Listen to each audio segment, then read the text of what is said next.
오늘은 선교지향적 교회라는 제목으로 말씀을 증거합니다. 우리가 세상에 살아가면서 점점 약해진 것이 있습니다. 그것이 뭐냐면 사명입니다. 사명. 우리는 다 하나님께 사명을 받았습니다. 사명이 뭐냐면 하나님이 나에게 하라고 주신 일, 그게 사명이죠. 근데 점점 이렇게 사명이 사라져가고 있습니다. 사명을 위해서 살기보다도 그냥 세상 중심에서 이렇게 살고 있습니다. 왜 그렇습니까? 포스트 모더니즘 때문에 그렇죠. 왜냐하면 나 개인주의, 이기주의가 너무나 강하기 때문에 그래요. 내가 중심이 최고다. 내가 세상의 최고다. 그리고 내가 주인이고 내가 왕이다. 이렇게 살아요. 우리 마음에 뭐가 들어찼습니까? 다 내가 들어찼어요. 내가 중심에 가득해요. 그렇기 때문에 다른 것이 보이지 않고 다른 것이 이렇게 눈에 띄지 않는 거죠. 그래서 빨리 뭐냐면 내가를 벗어나야 됩니다. 내 중심. 내 중심을 벗어나야지만이 우리가 살 길입니다. 그래서 우리 무게 중심을요 자꾸 옮겨야 돼요. 왜 우리 삶이 이렇게 버겁냐면 이 안에 내가가 가득 찼기 때문에 그래요. 우리 신앙의 무게 중심을 자꾸 옮겨야 돼요. 누구한테 옮겨야 돼요? 하나님께 옮겨야 돼요. 오늘 이 시간 나올 때도요 내 중심인 것을 하나님 중심으로 옮겨야 돼요. 그래서 하나님 중심주의가 돼야 되고 하나님 제일주의가 돼야 돼요. 왜 힘들어요? 왜 어려워요? 내가 잘 살아야지. 내가 부자로 살아야지. 내가 똑똑해야지. 내가 드러나야지. 내가 있기 때문에요. 근데 믿음의 사람들은 뭐예요? 이거 딱 옮기면 편안하거든요. 아, 내가가 아니구나. 하나님이구나. 하나님 중심으로 이렇게 무게중심을 딱 올리면 내 삶이 붕 떠가지고 저렇게 시소처럼 가벼워지는 거예요. 근데 내가 하려고 하니까 사람들이 내가 하려다가 안 되니까 지쳐가지고 번아웃 돼가지고 그냥 깨어지고 그런 경우가 있어요. 여러분, 이 신앙의 중심을 하나님께로 옮기는 여러분이 다 되시기를 예수님의 이름으로 축원을 드립니다. 그래서 갈라디아서는요 그렇게 말합니다. 한번 같이 읽어보겠습니다. 시작. 내가 그리스도와 함께 십자가에 못 박혔나니 그런즉 이제는 내가 산 것이 아니요 오직 내 안에 그리스도께서 사신 것이라. 이제 내가 육체 가운데 사는 것은 나를 사랑하사 나를 위하여 자기 몸을 버리신 하나님의 아들을 믿는 믿음 안에서 사는 것입니다. 여기 바울이 고백했잖아요. 내가 그리스도와 함께 십자가에 못 박혔나니 그냥 나를 십자가에 완전히 못 박였대요. 나를 죽여버렸어요. 그래서 그런즉 이제 내가 산 것이 아니에요. 내가 산 게 아니에요. 내가 살아가잖아요. 그런데 내가 산 거예요. 고백이에요. 오직 내 안에 그리스도께서 사신 것입니다. 이제 내가 육체 가운데 사는 것은 나를 사랑하사 나를 위하여 자기의 몸을 버리신 하나님의 아들을 믿는 믿음 안에서 사는 것입니다. 바울도 그랬어요. 전에 내가 살았어요. 자기가 살아서 움직였어요. 근데 나중에 예수를 딱 만나고 나니까 내가가 아니구나. 그래서 내 무게중심을 그리스도로 딱 옮기고 내가 사는 게 아니구나. 이것을 바울이 이렇게 깨달으면서 고백을 했던 걸 이렇게 볼 수가 있습니다. 얼마나 멋진 고백인지 모릅니다. 우리의 삶이 버겁거든 우리의 삶이 힘들거든 내가 아직도 내 중심으로 살고 있구나. 내가 살아가고 있구나. 이걸 깨닫고 먼저 내 삶을 무게중심을 그리스도께로 딱 옮겨버립니다. 그리스도께 딱 맡깁니다. 주님, 내 삶을 그리스도께 딱 맡깁니다. 내 인생 미래도 주님께 다 맡깁니다. 이러면서 내 무게중심을 그리스도 앞에 다 이렇게 던질 때 여러분 참된 자유가 있을 줄 믿습니다. 이 사람 내가요 별거 아닙니다. 아무것도 아니에요. 우리 사람이 이 뇌 속에 핏줄 하나 딱 끊어지면 그대로 갑니다. 우리는 그리고 흙에 불과해요. 사람들이 대단할 것 같지만 대단하지 않아요. 우리가 대단한 것은 하나님의 영이 성령이 거하시기 때문에 대단한 거지 우리 사람들 별거 없어요. 그러니까 우리는 늘 겸손해야 합니다. 그래서 하나님의 은혜를 구하면서 살아가야 될 줄 믿습니다. 마태복음 6장 30절대로 그런데 너희는 먼저 그의 나라와 그의 의를 구하라. 그리하면 이 모든 것을 너희에게 더하시리라. 누가 먼저라고요? 그리스도가 먼저, 하나님이 먼저.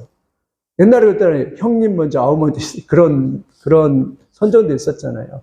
항상 하나님이 먼저고 성령님이 먼저고 이렇게 되기를 예수님의 이름으로 축원드립니다. 그런데 하나님의 중심 속에서 가장 먼저는 뭐냐면 전도와 선교입니다.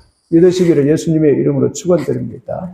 하나님의 마음의 중심 속에서 가장 있는 것은 뭐냐면 전도와 선교예요. 그래서 초대교회도 가장 먼저 했던 일이 뭐냐면 전도예요. 사도 바울도 예수 믿고 나서 가장 먼저 했던 것이 뭐냐면 사도행전 9장 20절 보니까 즉시로 회당에 나가서 예수가 하나님의 아들이심을 전파하니라고 그렇게 말을 했어요.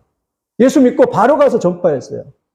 예수 믿고 나중에 가서 신앙 훈련해갖고 해야지라고 한 게 아니라 바로 가서 예수는 하나님의 아들이심을 전파했어요. 첫 번째는 예수는 하나님의 아들이십니다. 내가 신앙 고백하고 그 다음에 예수는 하나님의 아들입니다. 나가서 선포했던 것이 사도 바울이에요. 이렇게 변해야 합니다. 예수님 하나님의 중심에는요. 뭐가 있어요? 전도와 선교가 있어요. 근데 우리는 변질되었어요. 저도 변질되었어요. 나가서 복음을 전가하려고 하지 않아요. 그리고 예수 그리스도에 대한 감격이 없는 거예요.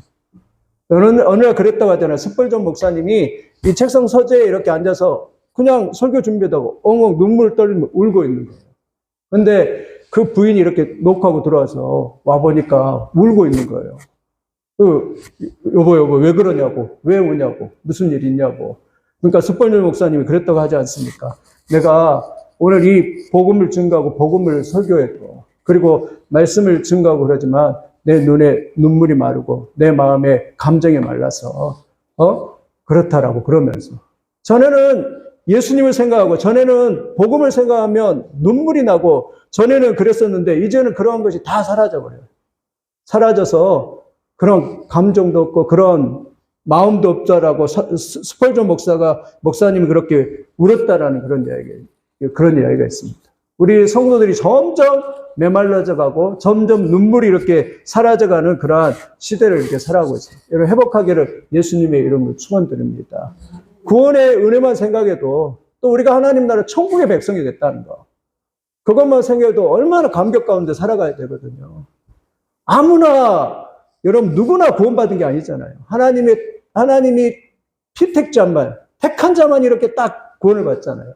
근데 감히 하나님께서 나 같은 사람을 이렇게 건져주셔서 하나님 택해주시고 자녀 삼으시고 백성 삼으시고 이렇게 대단한 그런 하나님의 은혜를 주셨는데 그 은혜를 다시 회복하면서 눈물과 감격 가운데 살아가는 것이 그것이 첫사랑의 구원의 은혜인 줄 믿습니다. 이 은혜를 회복하시기를 예수님의 이름으로 축원드립니다.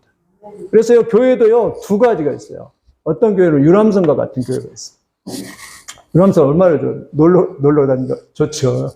참 놀러 다니는 게 참 좋죠. 유람선에서 가니 크루즈에 타가지고 같이 뭐 파티하고 잔치하고 자기들끼리 모여서 그렇게 잔치하는 교회, 그런 교회가 있어요. 그러니까 자기끼리 모여서 잔치하고 파티하고 여기서 교회에서만 그래요. 근데 나가서 뭐가 없어요? 나가서 전투가 없고 나가서 복음 증거도 없고 나가서 싸움이. 그래서 아무 일도 안 일어나요. 아무런 핍박도 없고 아무런 역사가 안 나타나요. 그게 유람선과 같은 교회예요. 근데 전투하는 교회. 우리끼리 이렇게 여기서 치고받고 싸우라는 게 아니라 전투하는 교회는 나가서 수류탄을 들고 복음이라는 수류탄을 들고 나가서 그냥 막 던지는 겁니다. 예수 그리스도의 복음을 막 던지고 포를 쏘면서 세상을 향해서 선포하는 거예요. 너희가 예수 그리스도를 믿지 않으면 지옥 간다라고 이러면서 예수를 믿어야만이 천국 간다라고 이러면서 이렇게 전투하면서 이렇게 살아가는 교회. 그게 전투하는 교회입니다. 우리 초대교회는 이랬어요. 그래서 초대교회는 굉장히 핍박이 많았잖아요. 왜냐면 가는 곳마다 예수는 그리스도라고 증거하니까 가는 곳마다 사람들이 이렇게 핍박을 해요. 근데 우리 한국교회는 점점 어떻게 해요? 이제는 재정도 있고 교회도 근사하고 엄청 잘 지어놓고 이제 아름다워요. 그럼 이제 너무 우리끼리만 이렇게 잘해도 너무 편안하고 좋잖아요. 그런 교회가 됐어요. 그래서 유람선과 같이 우리가 정말 근데 따지고 보면 우리나라 4분의 3은 아직도 예수를 안 믿고 아직도 하나님을 모르면서 지옥의 불구덩이에 떨어져야 되는데 아직도 그 영혼들이 있는데 그런 영혼들을 향해서는 우리가 전투를 하고 한 영혼이라도 끌어당겨서 주님을 믿고 교회 가야 된다 이러면서 우리가 싸워야 하는 교회가 되어야 되잖아요. 그런 눈물, 그런 아픔은 좋은 것입니다. 회복되기를 예수님의 이름으로 축원드립니다.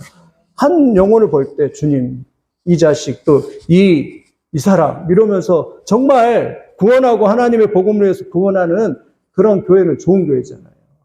우리 자녀들도 볼 때도 그래요. 저희도 볼 때도 그 앞으로 세상이 정말 예수 믿기 힘든 세상이에요. 너무 편해서 믿기 힘든 세상.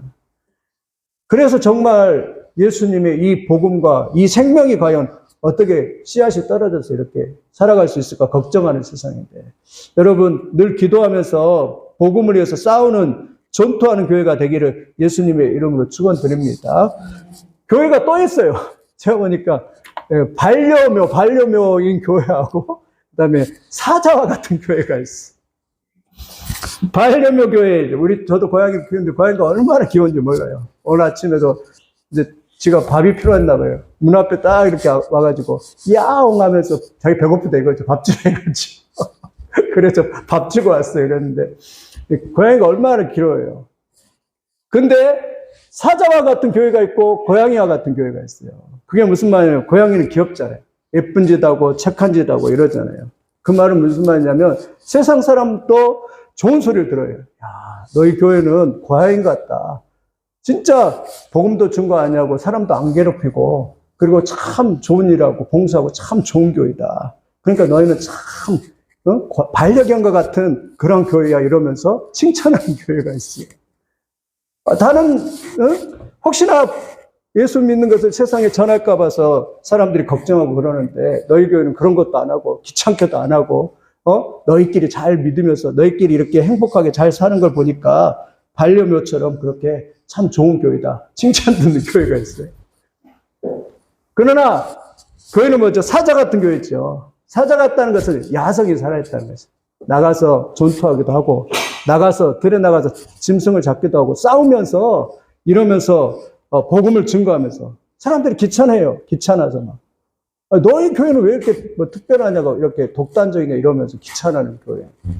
세상으로서 핍박을 받는 교회, 세상으로부터 이렇게 소리를 듣는 교회, 그러한 교회 뭐예요? 야성이 있는 교회죠.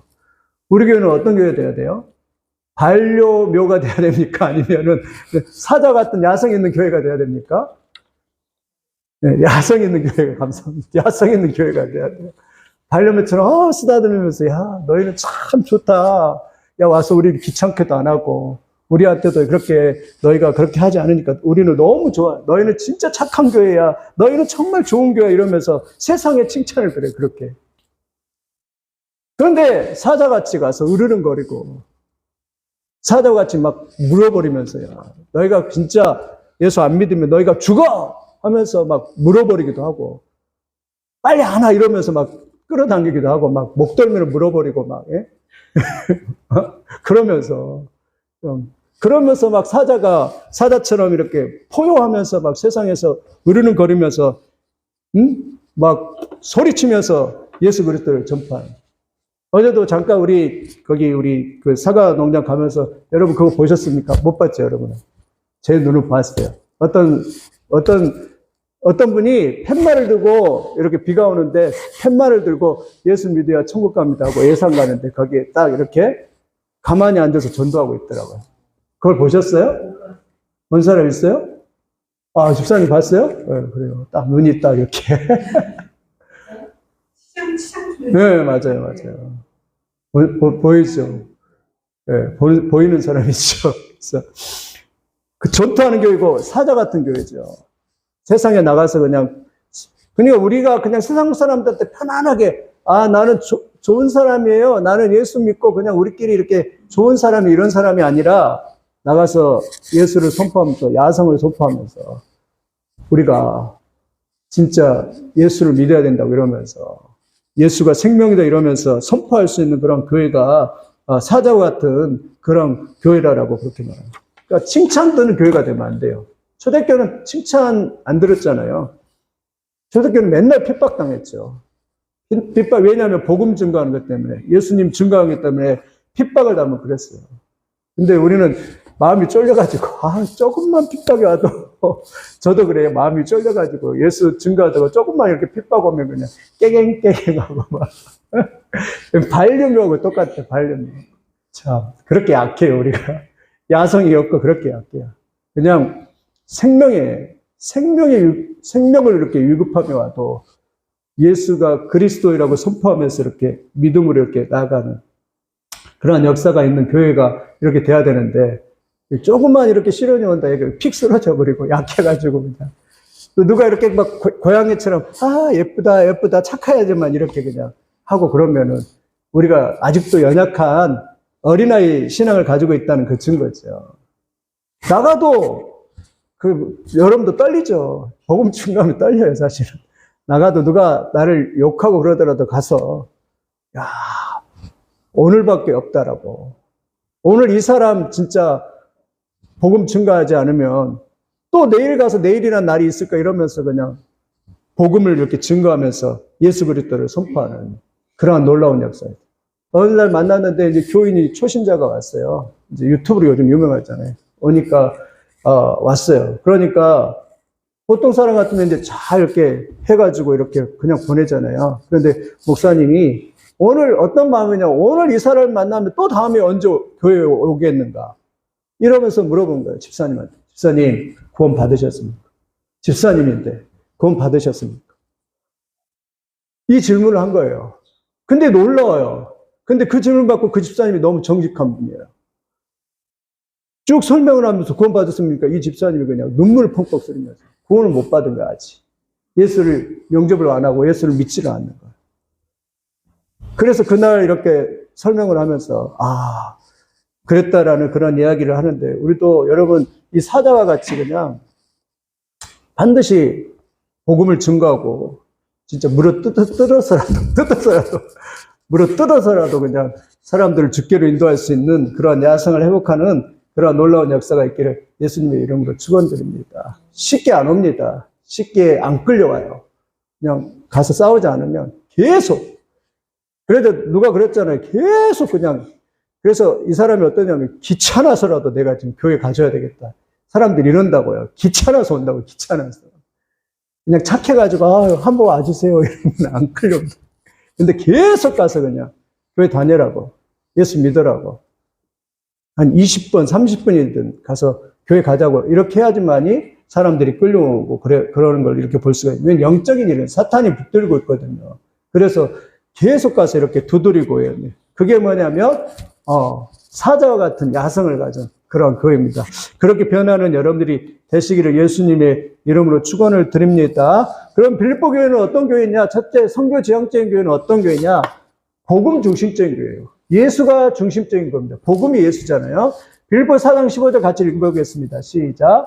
빌립보 사람들아 너희도 알거니와 복음의 시초에 내가 마게도냐를 떠날 때 주고받는 내 일에 참여한 교회가 너희 외에는 아무도 없느니라. 바울이 개척한 교회가 많이 있었는데 빌립보 교회만이 처음부터 복음에 동참하였다라고 말합니다. 그러니까 복음 중심적, 선교 중심적 교회가 바로 빌립보 교회다라고 그렇게 말씀을 하고 있습니다.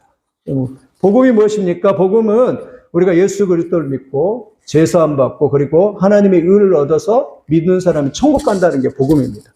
복음이 또 무엇입니까? 우리가 예수 믿지 않고 말씀을 듣지만 받아들이지 않으면 하나님의 의를 얻지 못해서 지옥 간다는 게 복음이에요. 그런데 그 빌립보 교회는 그 복음의 중심성에 항상 서 있습니다. 다시 쉽게 말하면 빌립보 교회는요, 복음을 분명히 깨달았고 마음속에 예수가 중심에 있었어요. 그래서 빌립보 교회는요, 예수하면 흥분이 돼요. 예수하면 그들이 마음이 벌써 흥분이 돼요. 예수하면 은혜가 차고 오는 거예요. 그래서 빌립보 교회는 사도 바울에게 전적으로 헌신하면서 사도 바울이 복음을 전가할 수 있도록 이렇게 이끌어줬던 교회가 이 빌립보 교회였던 것을 이렇게 볼 수가 있습니다. 여러분도 우리 마음 중심에도 이렇게 복음의 중심성이 와 있을 수 있는 그러한 은혜가 있기를 예수님의 이름으로 축원을 드립니다. 그런 사람이 누구냐면 일제시대의 최건동 목사님 같은 사람. 예수 천당 불신지요. 그 사람은 얼마나 뜨거웠던지 은혜 받고 나서 딱 두 가지 예수 천당 불신 지옥만 외치고 다니서 지나가다가 일제시대. 잡힐까요? 안 잡힐까요? 그 당시에는 잡혔거든요. 무조건. 한 번은 일본 순사가 지나가는데 말 타고 지나가는데 예수 천당 불신지어다 가다가 말에서 순사가 떨어져 버렸어.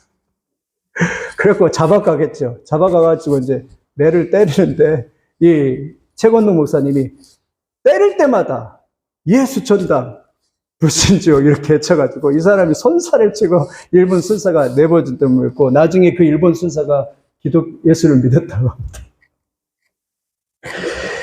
무슨 말이냐면 마음에 뭘로 가득 찬 사람이요? 예수님으로 가득 찬 사람. 예수님으로 충만한 사람. 그래서 예수가 나올 수 있어요.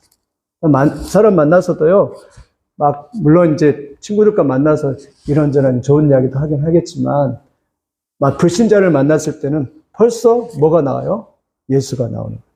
예수가 나와서 복음이 나오고 예수를 증거할 수 있는 그러한 사람이 예수 복음적인 사람이고 예수 충만한 사람인 줄 믿습니다. 여러분 그러한 은혜가 있기를 예수님의 이름으로 축원을 드립니다. 그래서요 예수님 중심으로 언제나 내가 그냥 준비가 딱 되어졌어.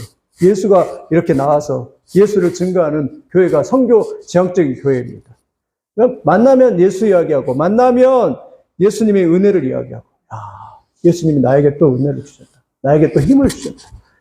또 내가 또 전도했더니 사실 이번에도 이렇게 내려간 이유가 조금이라도 이렇게 영향력을 좀 가서 우리가 한 말 기도하더라도 이 사람들이 듣고서 이렇게 하기 위해서 이렇게 사실 이렇게 내려갔던 것이 제 마음속은 그랬습니다. 그렇게 하는데 또 갈 때에도 항상 어떤 생각을 가냐면 일할 때에도 그곳에 갈 때에도 오늘은 저 사람에게 무엇을 이렇게 예수를 증거할까 이러면서 가요. 근데 어떨 때는 하나님이 열어주셔서 이렇게 잘 될 때가 있고 어떨 때는 그게 잘 안 될 때가 있어요. 그러면 주신 만큼 이렇게 전도하고 그러면 됩니다. 그래서 여러분도 어디 갈 때 항상 복음 중심적인 사람들은 내가 가서 그 자리에 가서 예수를 증거해야겠다. 저 사람 또 내 친척이나 이런 사람들에게 예수를 증거해야겠다. 이런 일들이 있기를 예수님의 이름으로 축원을 드립니다. 두 번째 선교 지향적인 교회는요. 부유할 때만 아니라 넉넉할 때만 아니라 가난할 때도 선교하는 거예요. 데살로니가 4장 16절입니다. 같이 읽겠습니다. 시작. 데살로니가에 있을 때에도 너희가 한 번뿐 아니라 두 번이나 나의 쓸 것을 주라. 불보 교회는 가난한 교회였습니다. 고린도후서 8장 1절 2절 보니까 형제들아 하나님께서 마게도냐 교회들에게 주신 은혜를 우리에게 너희에게 알게 하노니 환난의 많은 시련 가운데 저희는 넘치는 기쁨과 극한 가난이 저희로 풍성한 연보를 넘치도록 하게 하였느냐. 그들은 극한 가난 가운데 있었지만 풍성한 연보를 해서 바울에게 선교원금을 2번이나 보내줬어요. 그런 거예요. 그랬더니 오늘 본문도 보세요. 바울이 그랬더니 바울이 감탄합니다. 바울이 오늘 본문에 보면 성경에 보면 이렇게 말합니다. 17절 보십시오. 내가 선물을 구함이 아니요 오직 너희에게 유익하도록 풍성한 열매를 구함이라. 내게는 모든 것이 있고 또 풍족한지라. 에바브로 디도편에 너희가 준 것을 받음으로 내가 풍족하니 이는 받으실 만한 향기로운 제물이요 하나님을 기쁘시게 하느니라.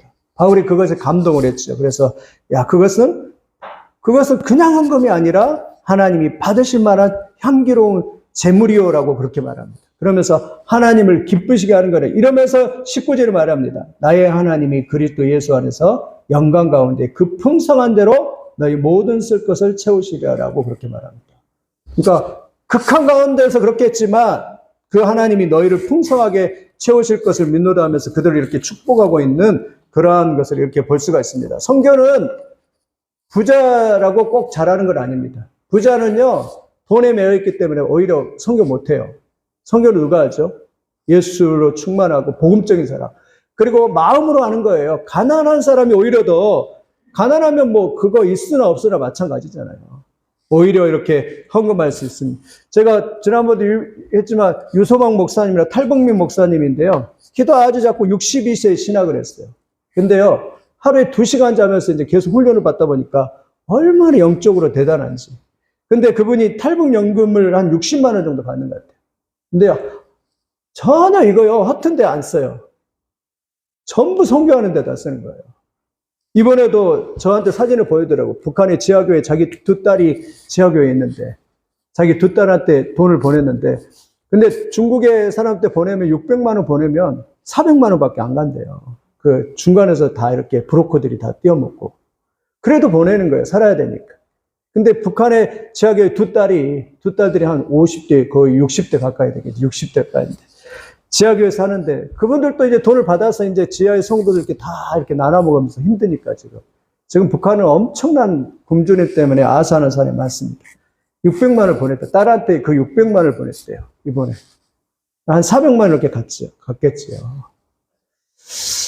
여러분 넉넉한 가운데 한 게 아니에요. 그냥 수입이 60만 원밖에 안 돼요. 근데 하나님 앞에 기도하면 하나님께서 그거 선교비 이렇게 다 채워주신다고 그러더라고요. 성경이 다 채워주시고, 그래서 그 일들을 감당할 수 있도록 이렇게 한다고 보면서, 야, 참, 이게 많은 걸 이렇게 저도 이렇게 배우게 되더라고요. 아, 돈이 있어서 하는 거 아니구나. 선교는. 여러분, 이러한 선교의 마인드를 가지고서 우리도 하나님 앞에 드리는 역사가 있기를 예수님의 이름으로 축원드립니다. 그리고 선교사님들, 우리 김옥순 선교사님 계시지만 선교사님들 이렇게 도와드리고 또 다른 선교사님들 후원하고 그런 일들이 우리 안에서 더 일어났을 때 하나님께서 영광을 받으실 줄 믿습니다. 영광을 받으세요. 저는 예전에 이 쉰들레트라고 참 이 영화가 길어서 이렇게 재미는 조금 덜하지만 극적인 장면이 있어요. 이 사람이 유대인 600명을 학살할 때 이 사람이 무슨 은혜인지 모르지만 이 사업을 하신 분인데 자기가 유대인들을 다 구원하면서 리스트를 만들잖아요.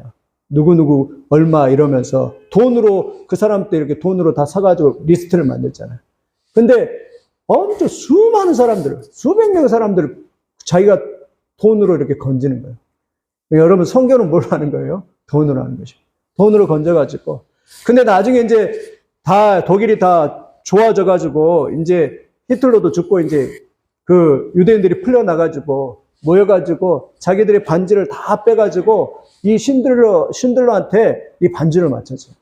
이 반지를 이렇게 금반지를 이렇게 자기들이 직접 이렇게 제조를 해가지고 이렇게 맞춰줘요. 근데 이 신들러가 그 반지를 딱 받아들고 눈물을 펑펑 흘립니다. 그러면서 신들러가 그래요. 이 금배지였으면은 2명을 더 살릴 수 있어요. 이 금배지였으면서 2명을 더 살릴 수 있으면서 눈물을 펑펑 엉엉 울더라고요. 와, 이 사람.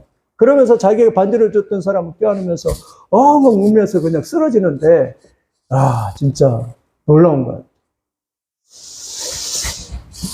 여러분, 이런 은혜가 있기를 예수님의 이름으로 축원을 드립니다. 선교는 하나님의 대위임 명령입니다. 예수님께서 하늘에 올라가시면서 이렇게 말합니다. 하늘과 땅의 모든 권세를 너에게 주셨으니 그러므로 너희는 가서 모든 민족을 제자로 삼아 아버지 아들과 성령의 이름으로 세례를 베풀고 내가 너에게 분부한 모든 것을 가르쳐 지키게 하라.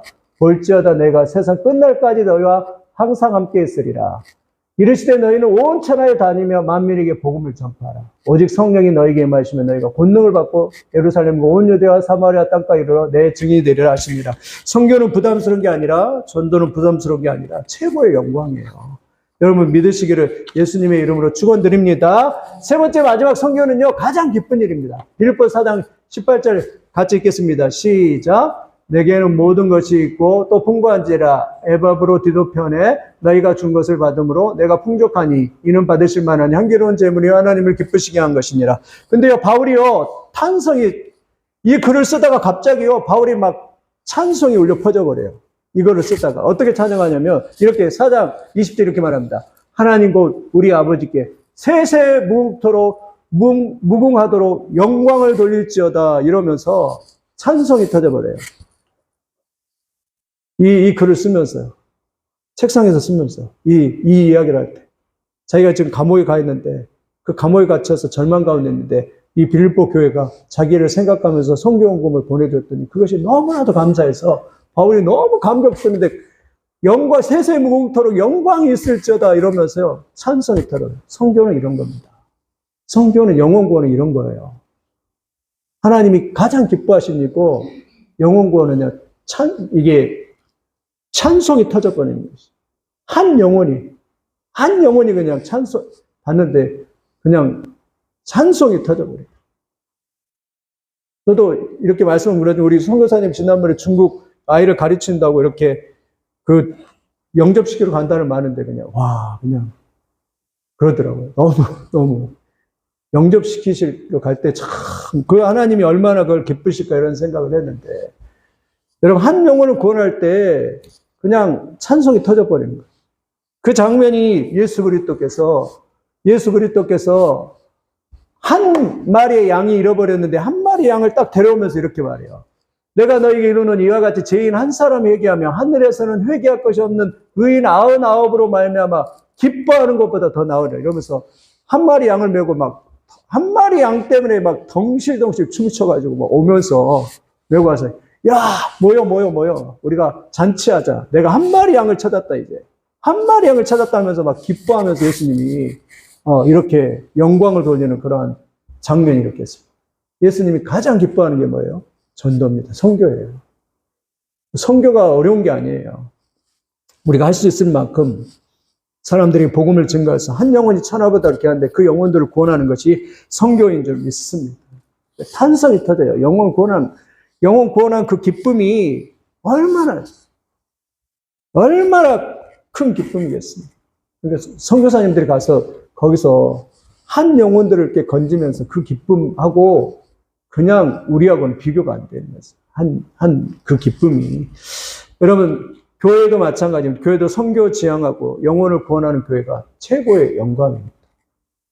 최고의 영광이에요. 그 사람의 최고의 영광은요, 복음 증거에 있어요. 내가 기도해서 응답받아서 내가 능력받아서 사람들한테 나 대단한 사람이요 라고 나타나는 그것이 아니라 내가 너무나도 부족해도 내 입술의 작은 입술을 통해서 예수님 믿으라고 한마디 할 때 그게 영광이라고 그렇게 말씀을 하고 있습니다. 여러분, 그런 은혜가 있기를 예수님의 이름으로 축원드립니다. 빌립보 교회도요, 지갑이 비었어요. 지갑이 비었어도 그 유소방 목사님도 그러더라고요. 자기 한 번도 걱정 안 한대요. 하나님 앞에 기도한대요. 그러면 하나님이 다 보내주신다. 다 보내준다. 선교하는데. 이번에도 600만 원 보냈는데 어디서 돈이 났겠어? 일도 안 하시는데. 기도한다. 엎드려서 기도하면 하나님께서 그거 채워주셔서 그거를 다 감당하게 이렇게 만드신다라고 그렇게 말을. 그러면요, 자기도 전혀 생각지 못했는데 전혀 생각지 못하는 그 사람이 다 연락 와서 전혀 지난번에 만나본지도 않았는데 그 사람이 딱 연락 와서 돈을 보내온 거예요. 그래서 그 일 감당하게 하고 또 그 일 감당하게 하시면서 이끌어가요. 교회도 마찬가지예요. 교회도 개척할 때도 그분 그랬대요. 누가 와서 이렇게 탈북민 해주세요. 이렇게 부탁해가지고 이렇게 교회도 개척하고 이렇게 했다는 그 간증을 듣는데 참 62세의 세상이 어떻게 나는 30년이 넘게 예수 믿고 그랬는데도 62세의 세상에 그렇게 늦게 예수 믿고 신학해가지고 어떻게 저렇게 믿음이 저렇게 좋을까 이러면서 제가 이게 거기 가면 늘 감탄하면서 제가 일부러 이렇게 대화하시는 분이 있는데 여러분들 그런 은혜가 있기를 예수님의 이름으로 축원드립니다. 선교는 부담이 아니라 선교는 축복이고 선교는 교회에서 선교는 영광입니다. 영광이에요. 그래서 우리 교회도 마찬가지입니다. 나중에 이제 여러분 토론토에 가면 피플스 처치라고 하는 교회가 있는데 그 피플스 처치가 선교사를 300명을 파송을 했어요. 300명을. 오스왈드 샌더스 목사님 목회할 때 300명을 이렇게 파송했던 그 교회가 피플스 처치예요. 진젠도르프라고 하는 모라비안 교도가 있는데 그 교도들은요 100년 동안 24시간 이렇게 기도하면서 선교사들을요 276명인가를 파송해요. 이렇게. 그래서